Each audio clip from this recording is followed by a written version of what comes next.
मेरे साथ दोनों हाथ उठाकर बोलिए, भारत माता की, भारत माता की। क्यों भाई, क्या हो गया है चंदेरी वालों को आवाज को? ऐसी आवाज नहीं चलेगी। दोनों हाथ उठाइए मेरे साथ, विजय के संकल्प की मुट्ठी पीछे और प्रचंड आवाज से बोलिए, भारत माता की, भारत माता की। मंच पर उपस्थित हमारे सांसद श्रीमान कृष्णपाल सिंह यादव जी, हमारे जिला के अध्यक्ष श्रीमान आलोक तिवारी जी, श्री राव राजकुमार सिंह यादव जी और मेरे साथ आज मैं मंच पर जिनको जिताने की अपील करने के लिए आया हूं, चंदेरी के भाजपा के प्रत्याशी श्रीमान जगन्नाथ राव सिंह जी। जोर से ताली बजाए जगन्नाथ जी की। और आज यहां पर आए हुए प्यारे भाइयों, बहनों, माताओं और मेरे जिगर के टुकड़े जैसे युवा मित्रों, सबसे पहले मैं चंदेरी की ऐतिहासिक और पवित्र भूमि को प्रणाम कर मेरी बात की शुरुआत करता हूं। करणी माता, जानकी माता, उनको प्रणाम कर मेरी बात की शुरुआत करता हूं। भगवान राजराजेश्वर को भी प्रणाम कर मेरी बात की शुरुआत करता हूं। आज मैं जब यहां आया हूं तब चंदेरी के बुंदेला सांसद राजा मर्दन सिंह को भी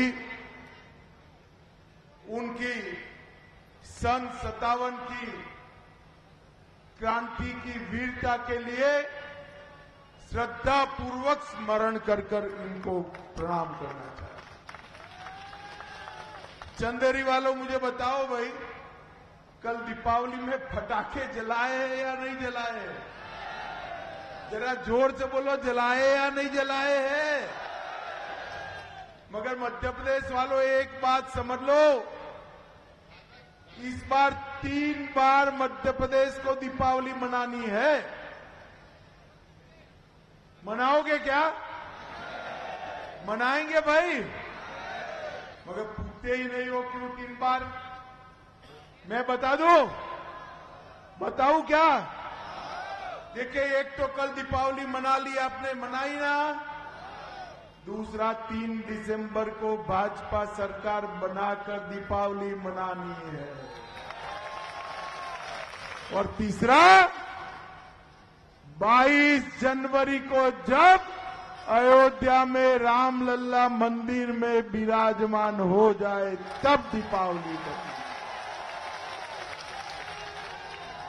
चंदेरी वालों, बताओ, अयोध्या में राम मंदिर कब का बनना चाहिए था या नहीं बनना चाहिए था? जोर से बोलो भाई, बनना चाहिए था या नहीं बनना चाहिए था? 550 साल से, जब से बाबर ने तोड़ा तब से रामलला अपमानित अवस्था। 70 साल से कांग्रेस पार्टी मंदिर को अटका रही थी, लटका रही थी, भटका रही थी। आपने मोदी जी को दूसरी बार प्रधानमंत्री बनाया और मोदी जी ने मंदिर का भूमि पूजन करने का काम समाप्त। 2014 से 19, 5 साल ये राहुल बाबा ने मुझे बड़े ताने लगाए। राहुल बाबा को जानते हो ना? अरे जानते हो या नहीं जानते हो? बहुत ताने लगाए। ये माताओं बहनों को भी मैं कहना चाहता हूं। मुझे कहते थे, मैं पार्टी का अध्यक्ष था, मुझे कहते थे मंदिर वहीं बनाएंगे, तिथि नहीं बता। आज चंदेरी की भूमि पर कहता हूं, राहुल बाबा कान खोल कर सुन लो, 22 जनवरी 2024 को अयोध्या में रामलला की प्रतिष्ठा नरेंद्र मोदी। मित्रों, दर्शन करना है ना अयोध्या में, करना है। माताएं बहनें भी बोले दर्शन करने जाना है ना, मगर खर्चा होगा या नहीं होगा? नहीं होगा। 3 दिसंबर को भाजपा सरकार बना दो। भाजपा सरकार सभी मध्य प्रदेश वालों को 12 बारी अयोध्या में रामलला का दर्शन कराएगी। माताओं, भाइयों, बहनों, ये कांग्रेस पार्टी ने हमेशा भारतीय संस्कृति का अपमान किया। नरेंद्र मोदी जी ने न केवल राम मंदिर बनाया, औरंगजेब ने तोड़ा हुआ काशी विश्वनाथ का कॉरिडोर बनाया, बद्रीनाथ धाम का पुनरुद्धार किया, केदारनाथ धाम का पुनरुद्धार किया, भगवान सोमनाथ का मंदिर भी सोने का बन रहा है, भैया सोने का। बाबा महाकाल का महालोक बनाया, और ये कांग्रेस वाले नर्मदा मैया की जय बुलाने के लिए भी चिढ़ जा रहे हैं। राजा भोज के नाम से ट्रेन चालू करते हैं, उनको परेशानी होती है। इसके साथ साथ हमने जितने भी संस्कृति के सम्मान के काम करे, एक कांग्रेस पार्टी विरोध। भाइयों और बहनों, मगर आप डरिएगा मत। मध्य प्रदेश में फिर से डबल इंजन सरकार बनने वाली है, और एक कमलनाथ और बंटा धार की जोड़ी फिर से एक बार घर जाने वाली है। नरेंद्र मोदी सरकार 2014 में बनी। मोदी जी ने कहा था हमारी ये सरकार गरीबों की सरकार है, दलितों की सरकार है, आदिवासियों की सरकार है, पिछड़ों की सरकार। मोदी जी ने 7 करोड़ गरीबों का जीवन स्तर उठाने का कहा।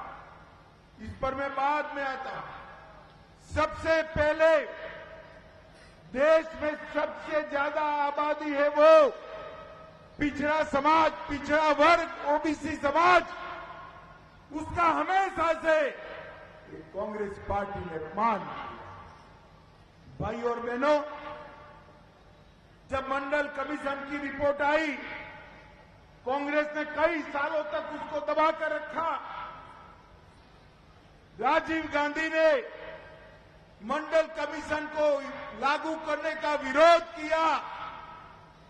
70 साल तक पिछड़ा वर्ग आयोग को संवैधानिक मान्यता नहीं दी।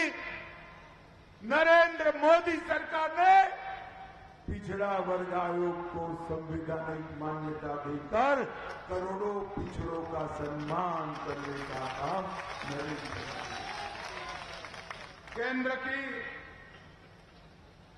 नीट की एग्जाम में 27% आरक्षण देने का काम किया। इसके साथ साथ मोदी जी के मंत्रिमंडल में 27 मंत्री ओबीसी समाज के हैं, और एमडी